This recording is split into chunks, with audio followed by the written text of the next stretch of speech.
Welcome to math studies আর YouTube channel. আজকে আমি তোমাদের মাধ্যমিকের উপর এবিটিএ টেস্ট পেপার থেকে 2024-25 অর্থাৎ যারা এবছর মাধ্যমিক পরীক্ষা দিতে চলেছ তাদের জন্য আজকে আমি অঙ্কের উপর 108 নম্বর পেজের তোমাদের 1, 2 ও 3-এর অঙ্কগুলো আমি তোমাদের আজকে করে দেখাবো। ঠিক আছে, তো শুরু করা যাক। দেখো প্রথম কোশ্চেন কি বলেছে দেখো, 1 নম্বরে বলছি দেখো X% বার্ষিক সরল সুদের হারে কোনো মূলধনের X বছরের সুদ X টাকা হলে মূলধনের পরিমাণ কত টাকা হবে। তাহলে শুরু করছি তাহলে অঙ্কটা। দেখো তাহলে আমি কি করছি, এবিটিএ টেস্ট পেপার পেজ নম্বর 118। ঠিক আছে, আচ্ছা দেখো উপর তো আমরা সূত্র একটা জানি যে আই সমান পিআরটি বা পিটিআর বাই 100, এটা আমরা সূত্র জানি সরল সুদের বার করার। যেখানে আই হচ্ছে সরল সুদের পরিমাণ, পি হচ্ছে মূলধন, টি হচ্ছে সময়, আর হচ্ছে বার্ষিক সরল সুদের হার, 100। তাহলে আমরা কি বলবো এখান থেকে, আমরা দেখো আয়ের মানটা কত বলেছিল, সরল সুদের মানটা বলেছিল এক্স। ঠিক আছে, আর আমরা কি বলেছি দেখো, পি এর মানটা মূলধনের মানটা আমরা জানি না, তবে রেখে দিলাম পি। আর এখানে টিটা বলেছিল, সময়টা বলেছিল এক্স, আর সুদের হারটাও বলেছিল এক্স। ঠিক আছে, বাই 100 থাকলো নিচে।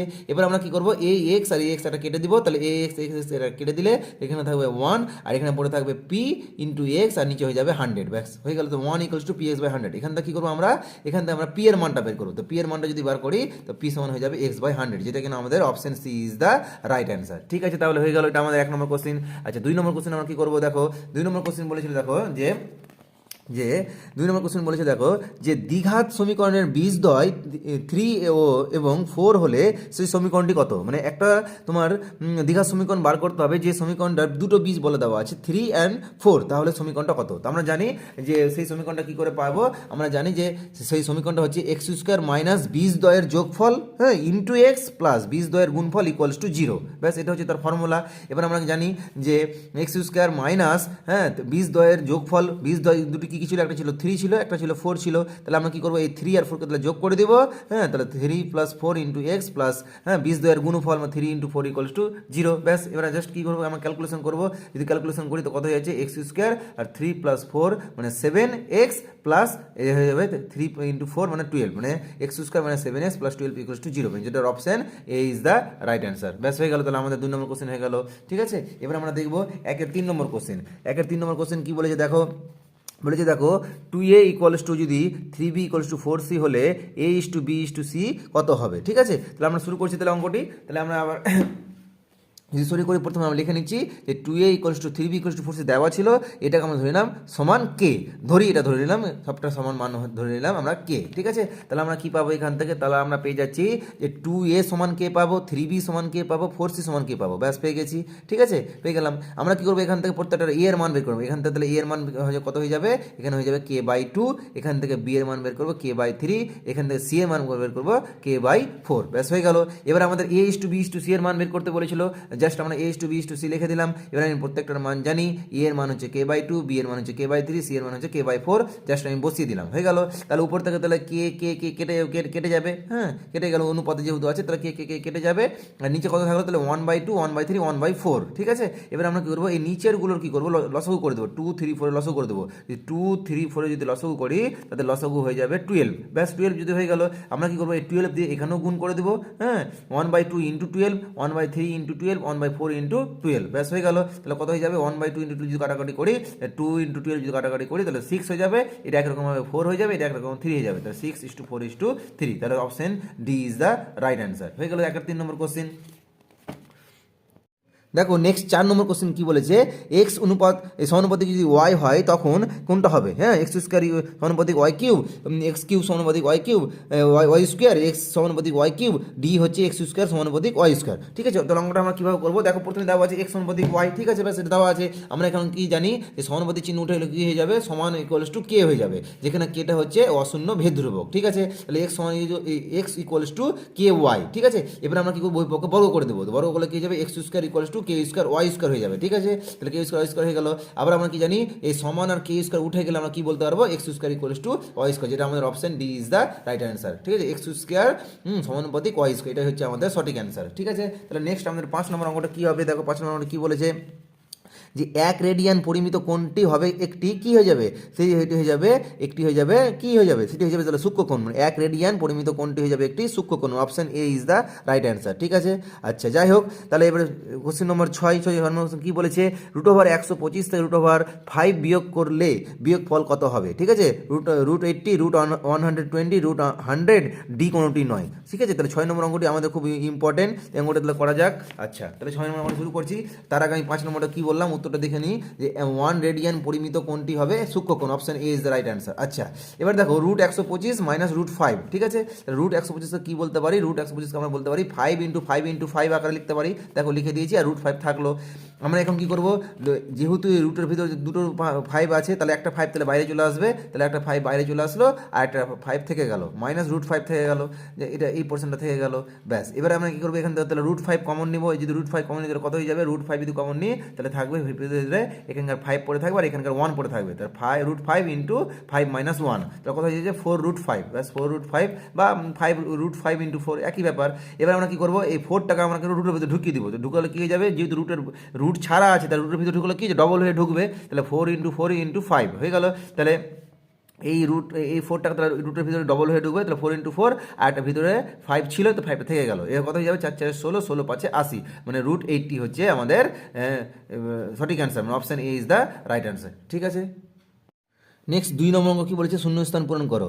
ঠিক বলেছে 1 নম্বর কোশ্চেনটি, ax² + bx + c = 0, যেখানে a ≠ 0 সমীকরণের বীজদ্বয় পরস্পরের অনন্যক এবং বিপরীত চিহ্নযুক্ত, মানে ঋণাত্মক যদি হয়, তাহলে a + c এর মান কত হবে। ঠিক আছে, তাহলে 1 নম্বর কোশ্চেন আমরা শুরু করছি। তাহলে দেখো, তাহলে আমি ধরে নিচ্ছি যে ax² + bx + c = 0, এই যে 1 নম্বর সমীকরণটির একটি বীজ হচ্ছে আলফা, হ্যাঁ একটি বীজ হচ্ছে আলফা, এবং অপর বীজটি হবে অনন্যক কিন্তু মাইনাস, আবার তাহলে -1/α হয়ে গেল। ব্যাস, এবার আমরা কি জানি, যে বীজ দুটির যোগফল একবার জানি, আর বীজ দুটির গুণফল জানি। তাহলে আমরা ডাইরেক্ট করছি কি, বীজ দুটির গুণফল বের করে দিচ্ছি। তাহলে বীজ দুটির গুণফল যদি আমরা বার করি, তাহলে কত হয়ে যাবে, বীজ দুটির গুণফল বার করলে হয়ে যাচ্ছে আমাদের আলফা ইন্টু -1/α ইকুয়াল কত হয়ে যাবে, শেষ পদ বাই প্রথম পদ, মানে c/a।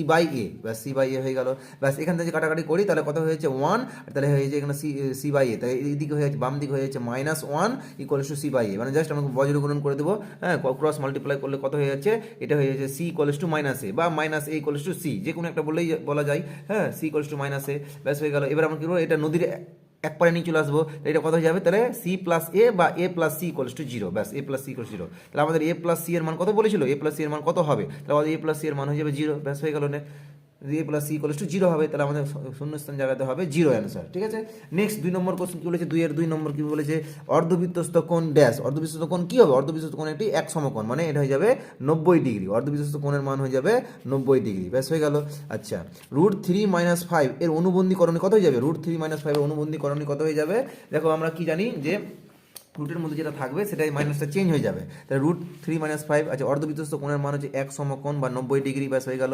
আচ্ছা, √3 - 5 অনুবন্ধীকরণে কত হয়ে যাবে, শুধু √3 জায়গায় আমরা কী মাইনাস চেঞ্জ হয়ে যাবে, তো এইখানে +√3 ছিল, এখানে -√3 হয়ে গেল, আর -5টা -5ই থাকবে, মানে রুটের সামনে খালি মাইনাস চেঞ্জ হয়ে যাবে। তাহলে কত হয়ে যাচ্ছে, এটা হয়ে যাচ্ছে, তাহলে এর তাহলে অনুবন্ধীকরণই হয়ে যাচ্ছে -√3 - 5। ব্যাস, এটা হচ্ছে আমাদের সঠিক অ্যান্সার। ঠিক আছে, তাহলে 2 এর 4 নম্বর কোশ্চেনটা আমরা কী বলছি, এবার দেখো 2 এর 4 নম্বর কোশ্চেনটি কী বলেছে দেখো, যৌগিক গড় মধ্যমা সংখ্যাগুরু মানগুলি হলো ড্যাশ প্রবণতার মাপক। এটা হয়ে যাবে কি, এটা হয়ে যাবে কেন্দ্রীয় প্রবণতার মাপক। এটা হয়ে যাবে কেন্দ্রীয়, সঠিক অ্যান্সার হয়ে যাবে কেন্দ্রীয় প্রবণতার মাপক। ঠিক আছে, দেখো 2 এর 5 নম্বর কোশ্চেনটি কী বলেছে, সূর্যের উন্নতি কোণ 30 ডিগ্রি থেকে বৃদ্ধি পেয়ে 60 ডিগ্রি হলে একটি পোস্টের ছায়ার দৈর্ঘ্য কী হবে। ঠিক আছে, তখন আমরা কীভাবে করবো, দেখো আমি ধরে নিচ্ছি যে এবি হচ্ছে একটি পোস্ট, হ্যাঁ ল্যাম্প পোস্ট। হ্যাঁ, আচ্ছা, এর তাহলে এখন প্রথমের দিকে ছায়া ছিল, তোমার উন্নতিকোণ ছিল কিন্তু 30 ডিগ্রি। ঠিক আছে, উন্নতিকোণ ছিল কিন্তু 30 ডিগ্রি, এটা হচ্ছে সূর্য একটি। আচ্ছা, এখন বলছে যে তার যে উন্নতিকোণ এখন বলেছে যে বৃদ্ধি পেয়ে গেছে, মানে কি, তার মানে দেখো, তার মানে এই কোণটা এখন তাহলে আগে 30 ডিগ্রি ছিল, এখন তাহলে কত হচ্ছে, এখন তাহলে 60 ডিগ্রি হয়ে গেছে। দেখো, যেহেতু যে যখন ও 60 ডিগ্রি হয়ে গেল, আগে 30 ডিগ্রি থেকে যদি এখন যদি ও 60 ডিগ্রি হয়ে যায়, তাহলে কি হচ্ছে, তাহলে ও আরও তাহলে কাছে চলে আসছে। আসছে, হ্যাঁ, তাহলে ছায়ার দৈর্ঘ্যটা কী হয়েছে, তাহলে ছায়ার দৈর্ঘ্যটা কী হয়েছে, হ্রাস পাচ্ছে। আগে ছিল বিডি, এখন হয়ে গেল, এখন যদি 60 ডিগ্রিতে চলে আসে, তাহলে 60 ডিগ্রি চলে আসে মানে তাহলে এই সব জায়গায় 60 ডিগ্রি হবে, 60 ডিগ্রি এখানে যদি হয় তাহলে কী হচ্ছে, তাহলে বিসি হয়ে যাচ্ছে, এখন ছায়ার দৈর্ঘ্য, তাহলে ছায়ার দৈর্ঘ্যটা কী হচ্ছে, আগে ছিল বিডি এখন হয়েছে বিসি, তাহলে কী হচ্ছে, তাহলে হ্রাস পাবে, ব্যাস হয়ে গেল।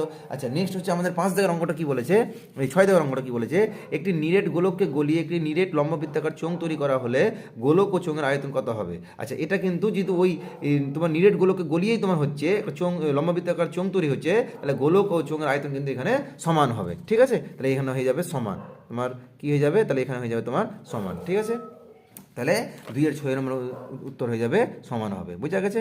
আচ্ছা 5 নম্বরটা তাহলে হ্রাস পাবে দৈর্ঘ্য। আচ্ছা যাই হোক, 2 নম্বর কোশ্চেন আমাদের কমপ্লিট। দেখো 3 নম্বর কোশ্চেন কি বলেছে, সত্য বা মিথ্যা। বলছি দেখো যদি দুটি সংখ্যার অনুপাত 2:3 হয় এবং তাদের গসাগু যদি 7 হয় তবে সংখ্যা দুটি হলো, হ্যাঁ, 14 এবং 21, তাহলে সত্য না মিথ্যা চেক করবো। আচ্ছা তাহলে আমাদের কি বলবো, প্রথমে ধরি সংখ্যা দুটি হচ্ছে 2x আর 3x, যেহেতু সংখ্যা দুটির অনুপাত 2:3 বলে দেওয়া আছে, তাহলে আমি 2x 3 ধরলাম, অতএব তাহলে এই দুটো সংখ্যার তাহলে গসাগু কত হয়ে যাবে, তাহলে গসাগু হয়ে যাবে x, হ্যাঁ, তাহলে গসাগু হয়ে গেল x। তাহলে যদি গসাগু যদি x হয় কিন্তু ওদের গসাগু কত বলে দেওয়া আছে, সেটা বলে দেওয়া আছে 7, তাহলে x সমান তার মানে 7 হয়ে যাবে, তাহলে প্রশ্ন অনুসারে x সমান হয়ে গেল 7, ঠিক আছে, তাহলে x এর মান কত হলো 7, তাহলে আমরা কীভাবে, অর্থাৎ প্রথম সংখ্যাটা হয়ে যাবে 2x মানে 2 × 7 মানে 14 হবে, হ্যাঁ, আর দ্বিতীয় সংখ্যাটা হয়ে যাবে 3x মানে 3 × 7 মানে হয়ে যাবে 21, তাহলে আমাদের সংখ্যা দুটো হয়ে যাবে 14 আর 21, তাহলে তাহলে এই কথাটা তাহলে সত্য, ব্যাস হয়ে গেল। আচ্ছা 2 নম্বর কোশ্চেনটা কী বলেছে দেখো, 2 নম্বর কোশ্চেনটা কী বলেছে, বলছি x² + x + 1 = 0 সমীকরণের বীজদ্বয় বাস্তব।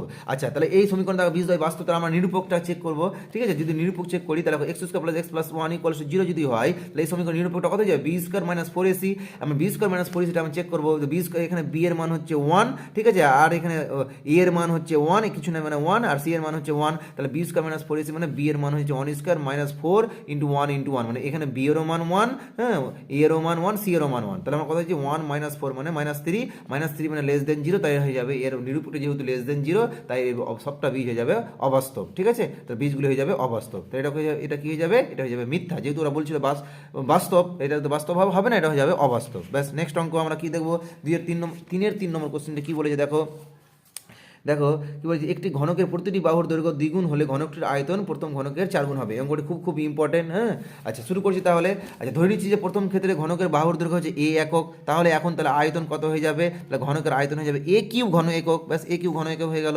এখন বলেছে দেখো ঘনকের বাহুর দৈর্ঘ্য দ্বিগুণ করা হলো, তো বাহুর দৈর্ঘ্য যদি আগে যদি a একক হতো, তাহলে বর্তমানে কত হয়ে যাবে, বর্তমানে তাহলে 2a একক হয়ে যাবে, তাহলে বর্তমানে তাহলে ঘনকের আয়তন কত হয়ে যাবে, 2a এর হোল³ একক ঘন একক, হ্যাঁ, তাহলে 2a হোল³ ঘন একক, ব্যাস, তাহলে 2a হোল³ ভাঙলে কত হয়েছে, এটা হয়েছে 8a³, যেহেতু 8a³ চলে আসে, তাহলে আগে ছিল কত, আগে ছিল তোমার a³, এখন হয়েছে 8a³, তাহলে কত গুণ হচ্ছে, তাহলে তোমার মোটামুটি তাহলে 8 গুণ হয়েছে, মোটামুটি কেন এক্স্যাক্টলি 8 গুণ হচ্ছে, তাহলে 8 গুণ যদি হয় তাহলে 8 গুণ বৃদ্ধি পাচ্ছে, কিন্তু ওরা বলছিল যে 4 গুণ বৃদ্ধি পাবে, তাহলে তো মিথ্যা, তাহলে আমাদের এটা হয়ে যাবে 3 নম্বর কোশ্চেনটা হয়ে যাবে মিথ্যা।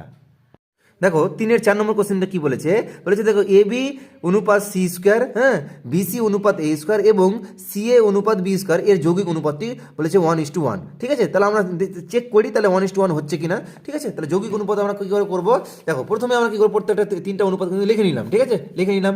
এবার যৌগিক অনুপাত বের করার কথাটার মানে হচ্ছে প্রথম 3টার গুণফল করে দেবো, আর কি করবো আমরা দ্বিতীয় গুণফল করে দেবো, ঠিক আছে, মানে a সেকশন গুণ b সেকশন গুণ, ঠিক আছে, ব্যাস তাহলে হয়ে গেল। এবার আমরা কি করবো, যদি গুণ করি তাহলে আমরা কি পাচ্ছি, তাহলে AB × BC × CA অনুপাত একরকমভাবে কী পাবো, c² গুণিত a² গুণিত b², ব্যাস আমরা কী করবো, এবার প্রত্যেকটা গুণ করে দেবো, তাহলে AB BC CA যদি গুণ করি তাহলে a × a² b × b তাহলে b², c × c তাহলে c², আর এখান থেকে c² a² b² মানে a² b² c আমরা বলতে পারি। এবার দেখো সেম জিনিস চলে এসে, তাহলে এটা কেটে যাবে, a² b² কেটে যাবে, তাহলে 1:1 হয়ে যাবে, তাহলে আমাদের বলেছিল 1:1, তাহলে এটা হয়ে যাবে সত্য, ঠিক আছে। তাহলে 5 নম্বর কোশ্চেন কি বলেছে দেখো, হচ্ছে একটি তোমার লম্ববৃত্তাকার চোঙের ব্যাসার্ধের দৈর্ঘ্য 2 একক হলে চোঙটির যে কোনো উচ্চতার জন্য চোঙটির আয়তন এবং বক্রতলের ক্ষেত্রফল সংখ্যামান সমান হবে, ঠিক আছে, তাহলে চেক করি, হ্যাঁ, তাহলে দেখো আমি ধরে নিচ্ছি যে চোঙটির ব্যাসার্ধটা হচ্ছে আর সমান 2 একক দেওয়া আছে, ঠিক আছে, আমি সেটাকে আর বলে চিহ্নিত করলাম, আর সমান 2 একক দেওয়া আছে, এটা ব্যাস হয়ে গেল। এবার আমরা কী লিখবো, তাহলে চোঙের আয়তন ফর্মুলা কি জানি, পাই আর স্কোয়ার এইচ ঘন একক, ঠিক আছে। আচ্ছা, এবার আমরা কী করবো, জাস্ট আমরা আর এর মানটা বসিয়ে দিব, তাহলে চোঙের আয়তনটা কত হয়ে যাবে, তাহলে হয়ে যাবে পাই, আর এর মান হচ্ছে 2, মানে 2 স্কোয়ার ইন্টু এইচ ঘন একক, তাহলে হয়েছে 4 পাই এইচ, ঠিক আছে, 4 পাই এইচ ঘন একক। আচ্ছা, একই রকমভাবে আমরা কী করবো, চোঙের বক্রতল ক্ষেত্রফল, চোঙের বক্রতল ক্ষেত্রফল ফর্মুলা হচ্ছে কি 2 পাই আর এইচ বর্গ একক, ঠিক আছে, 2 পাই আর এইচ বর্গ একক। আচ্ছা, আমরা কিন্তু আর এর মানটা কিন্তু জানি, আর এর মান হচ্ছে 2, তাহলে আমরা কী করবো এখন, তাহলে আর এর মান 2টা বসিয়ে দিব, তাহলে 2 পাই থাকলো, আর এর মান হচ্ছে 2, আর এইচটা থাকলো, ঠিক আছে, তাহলে বর্গ একক, তাহলে কত হয়ে যাচ্ছে, এটা হয়ে যাচ্ছে 4 পাই এইচ, 4 পাই এইচ বর্গ একক, ঠিক আছে। আচ্ছা, তাহলে কি পাচ্ছি আমরা, তাহলে চোঙের আয়তনটা হচ্ছে 4 পাই এইচ, আর চোঙের বক্রতলের ক্ষেত্রফলটা হচ্ছে 4 পাই এইচ, তাহলে একই পাচ্ছি আমরা, ঠিক আছে। তাহলে আমরা কি বলবো, তাহলে এটা আমরা কিন্তু তাহলে সত্য হয়ে গেল, ঠিক আছে। তাহলে 4 পাই এইচ এখানেও পেলাম, আয়তনটা 4 পাই এইচ পেলাম, আর ক্ষেত্রফলটা 4 পাই এইচ পেলাম, তাহলে আয়তন আর ক্ষেত্রফল সমান, তাহলে এই ঘটনাটা হয়ে যাবে সত্য। নেক্সট আমরা 6 নম্বর কোশ্চেনটা কি দেখছি, দেখো কি বলেছে, 3, 14, 18, 25 তথ্যের মধ্যমা বলছে 18, ঠিক আছে। আচ্ছা, মধ্যমা তাহলে কি করে বার করবো, প্রথমে আগে ডেটাটা আমি লিখে নিলাম, 3, 5, 14, 18, 20, তাহলে আমরা কটা টার্ম আছে দেখে নিই, 1টা 2টা 3টা 4টা 5টা, মানে যেহেতু 5টা পদ, তার এনের মান হয়ে গেল 5, যেহেতু বিজোড়, যেহেতু এটা হচ্ছে যদি বিজোড়, তাহলে এর মধ্যমা তাহলে একটি পাওয়া যাবে, তাহলে মধ্যমাটা বার করার ফর্মুলাটা হচ্ছে যে n+1/2 তম পদ, ঠিক আছে। আচ্ছা, n এর মান এখানে 5, তাহলে 6+1/2, 6+1/2 মানে 3 হয়ে যাবে, তাহলে 6/2 মানে সমান 3তম পদ, 3তম পদ কোনটি হয়ে যাচ্ছে, 1 2 3, মানে 3তম পদটি হয়েছে 14, তাহলে এর মধ্যমাটা হয়ে যাচ্ছে 14, কিন্তু আমাদের দেওয়া ছিল 18, তাহলে এটা কি যাবে, এটা হয়ে যাবে তাহলে মিথ্যা, ঠিক আছে। অ্যাকচুয়ালি আমাদের রেজাল্ট হচ্ছে 14, কিন্তু দেওয়া আছে বইয়ে কিন্তু 18, তাহলে এটা হয়ে যাবে আমাদের মিথ্যা। ব্যাস, ঠিক আছে, ধন্যবাদ। তাহলে আমাদের 118 নম্বর পেজের 1 2 3 নম্বর কোশ্চেন আমাদের তাহলে সবটা হয়ে গেল। আমি এরপরে ভিডিওতে তোমাদের 118 নম্বর পেজেরই অঙ্কেরই তোমাদের বড় কোশ্চেনগুলো করাবো, ঠিক আছে, ধন্যবাদ।